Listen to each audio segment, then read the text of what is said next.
guys, it's Isabella from Isabella's Inspirations, and today I'm going to be showing you guys how you can make a bunk bed with a trundle, which you can't see right now, but we'll get to that later in the video. If you've been watching my videos for a while, you're probably like, Isabella, you've already made a video like this, and I have. I was 8 or 9 years old 3 years ago.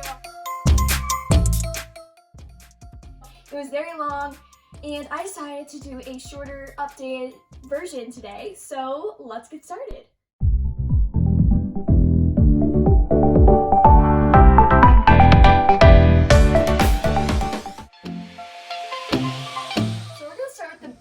Which is pretty simple.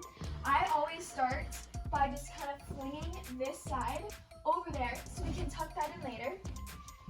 And actually, I don't know about you, but I kind of roll around in the night, and sometimes the edge of my comforter comes up. So for this type of comforter, what you can do is you can kind of find like the intersection of like the seams meet, and you can stick your hand in that. You can meet it up at the corner of the mattress, and then tuck the rest down.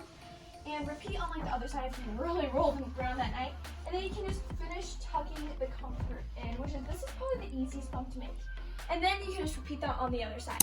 After you're done tucking in the whole comforter, then you can add decorative pillows like I have here, folded blankets, book bins, all that. But I'm gonna add some decorative pillows, which I have quite a few. And once you have all the pillows on, you're done with the bottom bunk. So now we're gonna make the top bunk, which is my little sister Ava's bunk bed. The bottom was mine, if you didn't know.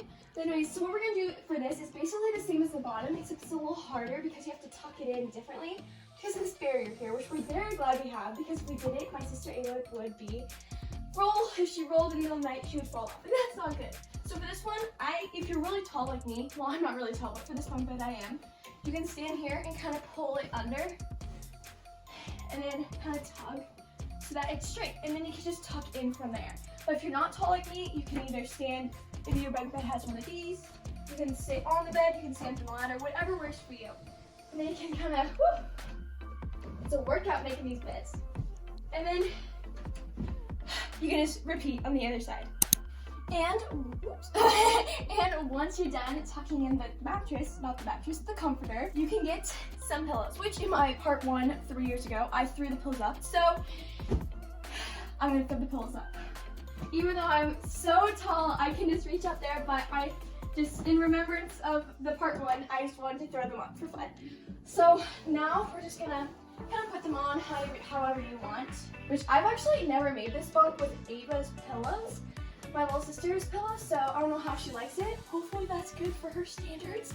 But anyways, now we're done with the top bunk and we're gonna get to the trundle. But before we go to the trundle, I did want to say, if you notice these beautiful pillowcases that maybe don't match the comforter and everything, but they're still pretty. Ava made this one in a sewing class we're taking, and Julie made one too, which I'll show you in a little bit.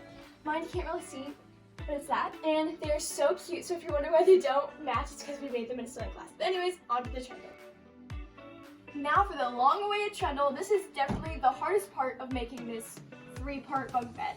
So what we're gonna do is we have just like this comforter, and if Julie needs any more blankets, we either just keep them at the foot of the bed or like in a basket if you want. By the way, here's Jillian's pillow. She wants me to show you guys this, I bet. So anyways, this is Jillian's pillow. So cute.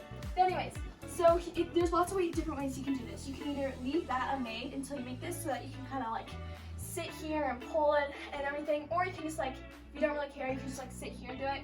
There's really lots of ways. I personally like going like this, which is not the safest way to do it. It's just because I'm nimble and I like doing that stuff. It's an adventure making this trundle. But anyways, you can just pull it up. It really is a workout, no joke. Anyways, and just kind of tuck it in. It's hard because it's against a wall. Well, honestly, it is hard. But once you get the hang of it, it shouldn't be too hard at all. Okay, and once you're done with that, Jillian doesn't have any decorative pillows, but she has stuffed animals. She likes keeping this craft, but if she wanted to, I bet she could like put them here somehow and decorate that however she wants to. But really guys, your bed is where you go to bed at night, so you want to make it your own. You can put your own stuffed animals, your own pillows, your own blankets, whatever you want, just to make it your own. And that's it. If you liked the video, don't forget to give it a big thumbs up and subscribe. And if you want to watch the video I did 3 years ago, it'll be linked in the description. Anyways, thank you guys for watching, and I'll see you guys next time on Isabella's Inspirations. Bye!